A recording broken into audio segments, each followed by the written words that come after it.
सर्वत्र लोकसभेचे पडघम वाजू लागलेले असून आगामी काळात राजकीय पक्षांना बंडखोरी आणि कार्यकर्त्यांच्या नाराजीचा सामना करावा लागणार आहे। राज्यात भाजप सेना युती झाली असली तरी ईशान्य मुंबई लोकसभा मतदारसंघात शिवसैनिकांचा भाजपच्या किरीट सोमय्यांच्या उमेदवारीला विरोध आहे आणि त्यामुळे या मतदारसंघातील राजकीय घडामोडींकडे सर्वांचं लक्ष लागून राहिलं आहे। लोकसभा निवडणुकीचं बिगुल फुंकण्यापूर्वीच राजकीय पक्षांमध्ये नाराजीचे नगारे वाजू लागले।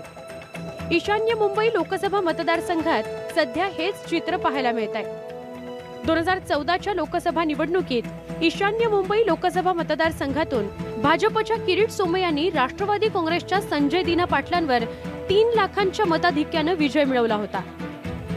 मात्र गेल्या 4.5 वर्षात पुलाखालून बरंच पाणी वाहून गेलंय। आगामी लोकसभा निवडणुकीसाठी भाजप सेना युती झाली असली तरी ईशान्य मुंबईतील शिवसैनिकांनी किरीट सोमय्यांच्या संभावित उमेदवारीला उघड विरोध केलाय। साहेबांच्या आदेशाप्रमाणे काम करणार आम्ही, बस एवढंच माहिती आहे। शिवसैनिक साहेबांच्या आदेशाप्रमाणे काम करणार। पुढच्या काळामध्ये त्यांच्याबद्दल नाराजीच आहे लोकांची मराठी माणसांची आणि शिवसैनिकांची पण आहेच नाराजी। किरीट सोमय्या उमेदवार असले तर तुमची भूमिका काय राहणार? स्थानिक शिवसैनिक म्हणून सगळ्यांची नाराजीच आहे। मुंबईतील विभाग प्रमुखांच्या बैठकीत किरीट सोमय्यांविषयीची नाराजी थेट मातोश्रीच्या कानावर घातली आहे। मुंबई महापालिका निवडणुकीत किरीट सोमय्यांनी थेट मातोश्रीवर भ्रष्टाचाराचे आरोप करून शिवसेनेला सळो की पळो करून सोडलं होतं। त्याचा राग शिवसैनिकांच्या मनात आजही कायम आहे। या मतदारसंघातील गुजराती मराठी भाषिक वादामुळे सुद्धा सोमय्यांच्या अडचणी वाढण्याची शक्यता वर्तवली जाते।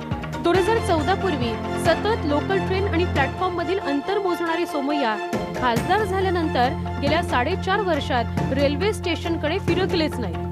त्यामुळे मतदारांमध्ये नाराजी आहे। 2019ची निवडणूक त्यामुळेच किरीट सोमय्यांसाठी नक्कीच सोपी असणार नाहीये। एकीकडे भाजप सेना युतीत नाराजी नाट्य सुरू आहे तर दुसरीकडे गेली 4.5 वर्ष विजनवासात गेलेले राष्ट्रवादी काँग्रेसचे संजय दिना पाटील पुन्हा एकदा सक्रिय झालेत।